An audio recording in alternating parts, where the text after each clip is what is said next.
Chaque été, depuis 24 ans désormais, le festival Bruxellon se tient en ce moment.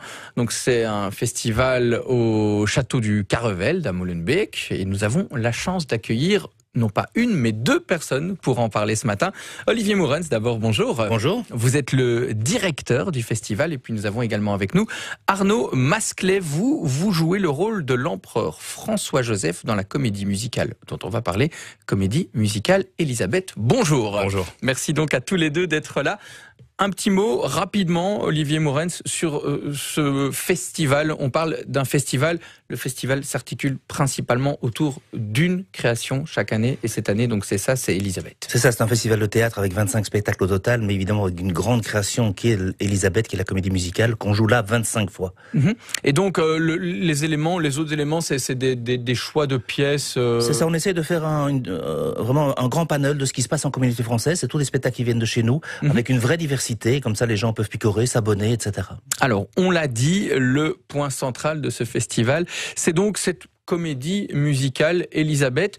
Côté francophone, chez nous, on ne connaît pas spécialement bien, mais c'est une comédie musicale ultra connue en Autriche. C'est une comédie musicale hyper connue en Autriche, en Allemagne et dans toute l'Asie en fait, qui parle de Sissi de manière un peu moins gentillette que le film avec Romy Schneider et qui retrace toute sa vie, de ses 15 ans jusqu'au moment où il est assassiné à Genève par hasard à ses 60 ans. Alors Arnaud Masclet, vous jouez le rôle de l'empereur François-Joseph. Vous êtes donc le mari de Sissi, de Elisabeth.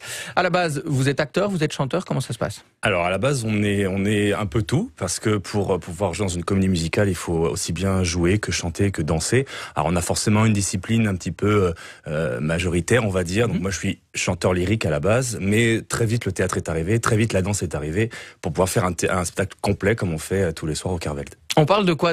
D'une comédie musicale grand public? Est-ce que c'est les comédies musicales comme on en a connu, des grands publics, on va pas les citer, mais toutes ces comédies musicales françaises, on est dans le même style? Là, on est dans une vraie écriture théâtrale, dramatique. On parle de personnages historiques qui ont vraiment existé. Donc, on est forcément dans une création artistique. Donc, il y a des choses qui sont un petit peu imaginées, mais on est au plus proche de ce qu'étaient ces personnages que l'on connaît, qui ont fait ce qu'est l'Europe aujourd'hui, parce qu'on parle de notre Europe moderne. On parle de l'empereur d'Autriche. On parle de royaumes qui ont vraiment existé.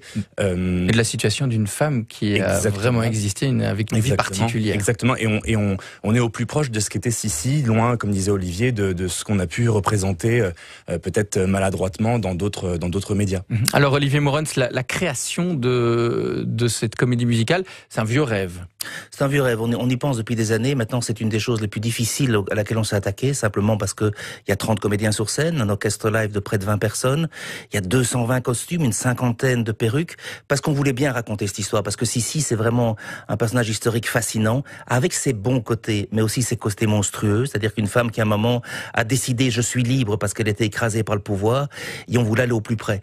Et on a mis 6 ans pour arriver à faire ce spectacle, pour oser faire ce spectacle. On a demandé l'autorisation pour un certain nombre d'années, ils nous l'ont refusé. Et puis ils sont venus voir My Fair Lady, ils ont dit ok, maintenant on pouvait y aller. C'était le spectacle de l'année passée. Il y a 2 ans, ça. C'était le spectacle d'il y a 2 ans. Oui, parce que c'est pas facile d'avoir une autorisation, c'est pas comme une pièce de théâtre, tiens, on va jouer. Non, la plupart des auteurs de comédie musicale ne laissent pas monter n'importe qui, à savoir qu'ils disent, si vous voulez monter notre œuvre, il faut qu'elle soit bien montée. D'ailleurs, l'Opéra de Vienne, d'où vient cette œuvre, est venu pendant 3 jours voir ce qu'on faisait.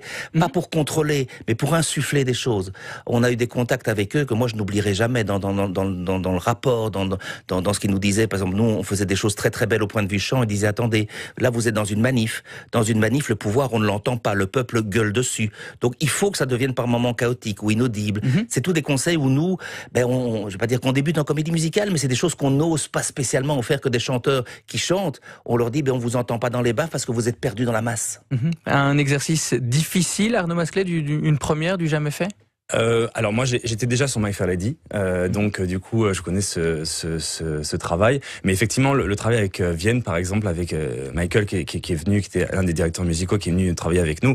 On a travaillé pendant plusieurs semaines avec Laure qui est notre directrice musicale et Fabrice Pilet qui est notre coach vocal, et il est venu ne serait-ce que mettre un petit grain de sel sur une phrase, sur voilà, de rajouter ce petit quelque chose qui fait que tout de suite, voilà, avec sa connaissance de la musique, sa connaissance de l'œuvre, ça prend une toute autre dimension. Avec une pression, j'imagine aussi. Une pression, mais en fait, on est jeté tous les soirs dans cette œuvre et on a un tel plaisir de le rendre vivant que la pression on l'oublie et parce qu'on est porté par ces grands personnages qui sont bien plus forts que nous. Alors Olivier Morenz, il va vivre comment ce spectacle? Il vit juste pour le festival bruxellan ou comment ça se passe? On est face à un questionnement, c'est-à-dire que c'est un énorme succès, très objectivement, grand succès populaire comme parce qu'on dit des choses intelligentes et c'est voilà. Maintenant partir en tournée, on y pense, mais ça veut dire 70 personnes. Il y a 30 comédiens, 20 à l'orchestre et 20 techniciens. Voilà, il y a des gens qui viennent voir dans la deuxième partie du mois d'août, des gens en France pour éventuellement faire une tournée des opéras en France. Voilà. Vous parlez de 6 ans de préparation, c'est une frustration de faire ça 2 mois et puis. Oui, mais on a des tas d'autres rêves. On ne peut pas. J'ai des rêves pour les 25 ans qui viennent. L'année prochaine, on fait West Side Story. C'est ça, vous allez faire une traduction française de West Side Story. On est reparti dans une traduction française, elle est en cours, quoi. Ça, ce sera donc pour l'année prochaine. Cette année-ci, c'est encore jusqu'à la fin du mois d'août. On fait 6 supplémentaires, donc jusqu'au 7 septembre, vu le succès, quoi. Olivier Morenz, merci. Je rappelle, vous êtes donc le directeur de Bruxellon. Arnaud Masclet, merci également. Vous êtes l'empereur François-Joseph. Un honneur de vous avoir accueilli ce matin sur Matin Première.